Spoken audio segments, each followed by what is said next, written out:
hello लोगोफोर बरायबाय बड जब info official YouTube चेनेलाव आसा खालामो गासिबो नोंथांमोना मोजां दङ दा आसामनि आपकामिं एग्जामनि एडमिनि सायाव भिडिअ लाबोदों डिटेल्सखौहाय दा बबे दाननिफ्राय एग्जामा जागोन बायदि आसाम गभर्नमेन्टनि साख्रि स' बिनिफ्राय बिटिसि गभर्नमेन्टनि साख्रिनि सायावबो डिसकास खालामगोन दा बेखायनो जाय नोंथांमोना आसाम पुलिस बेनिफ्राय बिटिसि फरेस्ट बेनिफ्राय ADRE बेनिफ्राय नेटसेम ससियेल वेलफेयाराव एप्लाइ खालामना दोनदों आरो लोगोसे हेल्थ डिपार्टमेन्टआव नोंथांमोना भिडिअखौ जोबजासिम नाय बबे लिंकआव थाङोबा जोङो एडमिट डाउनलड खालामनो हागोन नोंथांमोना डिटेल्सखौ लाना फैदों स' बेनिफ्राय जाय नोंथांमोना बड' जब इनफ'आव गोदानै फैदोंमोन साबस्क्राइब खालामना ला जेब्लायबो साख्रिनि आपडेट मोननो हागोन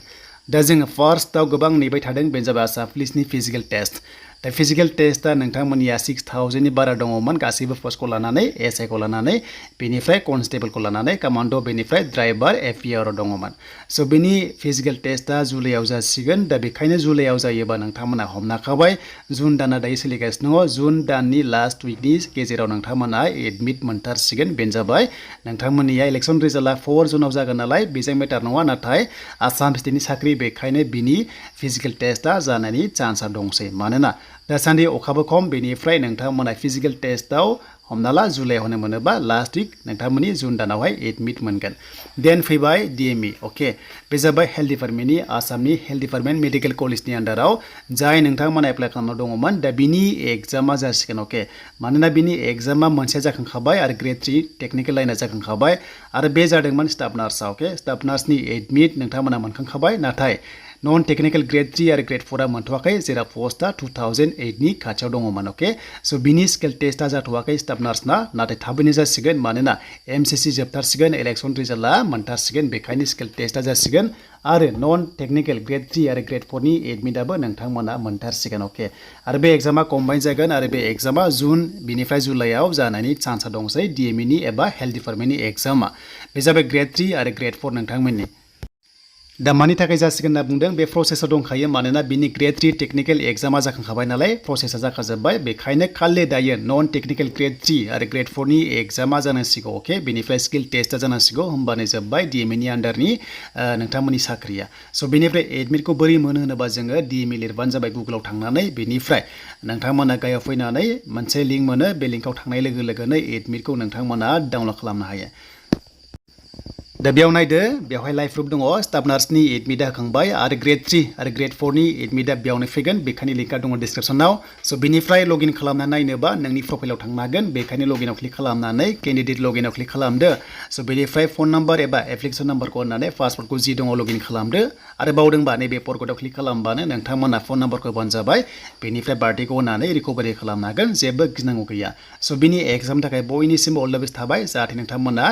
हेल्थ डिपार्टमेन्टआव साख्रि मोनहैनो हायो स' बेनिफ्राय नेक्स्टआव मोस्ट इम्परटेन्ट भेकेन्सिस बेनो जाबाय ADRE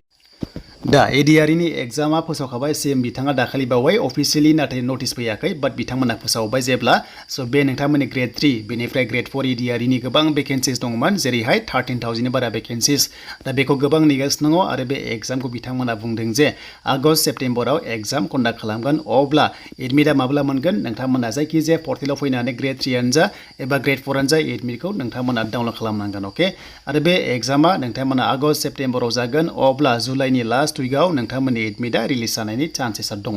दा बेनो जाबाय ADRE जेरावनोखि एग्जामा नोंथांमोननियाहाय बर'जों एग्जाम लिरनो मोनगोन अके बेनिफ्राय जेब्ला गोदान अफिसियेल नटिस फैबावगोन नोंथांमोना मोनखासिगोन CM बिथाङा जिखौ फोसावदों बेनो बांसिन जाबाय थायो स' बेखायनो बिथांमोनाहाय आगष्ट सेप्तेम्बराव एग्जाम कन्डाक्ट खालामनो होनदों नालाय स' बे जाबाय कम्बाइन एग्जाम जागोन माखासे Gr.3 लेभेलाव बेनिफ्राय Gr.4आ एक्सट्रा जागोन बेनिफ्राय ड्राइभारा एक्सट्रा जागोन देन जों दानिया थांसै BTCआव अके स' BTCआव दाखालि बावैसो एप्लाइ खालामना दोनदों आरो एडमिट होनो गोनां आरो खायसे होबायमोन स' एडमिटआ बबे होखो बेखौ डिटेल्सखौ लाबावबाय बेनो जाबाय दाखालि BTC सेक्रेटारिनि आन्डारावहाय साख्रि ओंखारदोंमोन Gr.3 आरो बेनिफ्राय Gr.4 स' Gr.4नि एडमिटआ दासिमबो होथ'वाखै आरो जेब्ला होयो नोंथांमोना अनलाइन डाउनलड खालामनो हागोन आरो पस्टआ 10 पस्ट दङमोन गासै 32 दंमोन बिनि गेजेराव Gr.3आव एपइन्टमेन्ट लेटारखौ होनाय जाबाय दाखालि बावैसो जायनाखि मोनदों हमना ला Gr.3 बेनिफ्राय स्टेन'ग्राफियाव स' बेनिफ्राय एडमिटआ बेयावनो होदोंमोन दा बेखायनो Gr.4आबो स' बेयावनो फैनायनि चान्सआ दङ आरो बे अनलि भाइभा टेस्ट जागोन बेवहाय खुनु एग्जाम गैया खालि भाइभा टेस्ट अरेल टेस्ट लानानै साख्रिखौ होनाय जागोन बिथांमोननि गाइडलाइन्स मथेबा नाथाय माब्ला फैगोन बुंनो हाथ'आ नाथाय जुलाइआव फैनायनि चान्सआ दङ एबा जुननि लास्ट उइकआव फैनायनि चान्सआ दंसै देन फैबाय दानिया नोंथांमोननि BTC फरेस्ट एप्लाइ खालामदों दाखालि बावैसो जेरावनोखि पस्टआ 400नि बारा दङमोन जेरावहाय नोंथांमोननि कनस्टेबल बेनिफ्राय SI बेनिफ्राय बेनि फिजिकल टेस्टआ एबा एग्जामा माब्ला जाथावगौ दा नायदो ADRE एग्जाम जानो गोनां दङ बेनिफ्राय हमना ला आसाम पुलिस जानो गोनां दङ स' बेखौ नायोबा हमना ला आगष्ट सेप्तेम्बरनि एबा बे जोबनायथिं जानायनि चान्सआ दङ खाथि एग्जामा खौनो जासिगोन मानोना हमना ला आगष्ट सेप्तेम्बर अक्ट'बरनि गेजेराव बे एग्जामा जानायनि चान्सआ दङ मानोना फार्स्टआव एग्जामसो नालाय बिनि उनावसो फिजिकल टेस्टआ जागोन स' बेखायनो नोंथांमोना आरोबाव Gr.3 आरो Gr.4 BTC आव साख्रि ओंखारगोन होनना गोबां खोनागासिनो दङ दासिमबो फिक्स नङा दासिमबो जेबो डिटेल्स फैयाखै नाथाय ओंखारगोन दा माब्ला ओंखारगोन बिनि सायाव जेबो डिटेल्स गैथ'वा साडेनलि अफिसियेल नटिस फैबा नोंथांमोना मोनगोन आरो लोगोसे NHM आव दाखालि कन्ट्रेक्चुअल साख्रि ओंखारदोंमोन दा बेनि एडमिटआ होथ'वाखै आरो जेब्ला होयो नोंथांमोना Gr.4 इउटुब चेनेलाव मोनगोन आरो लोगोसे प्लास ससियेल वेलफेयाराव कन्ट्रेक्चुअल साख्रि ओंखारदोंमोन दा बेनि एडमिटआबो होथ'वाखै आरो जेब्ला होयो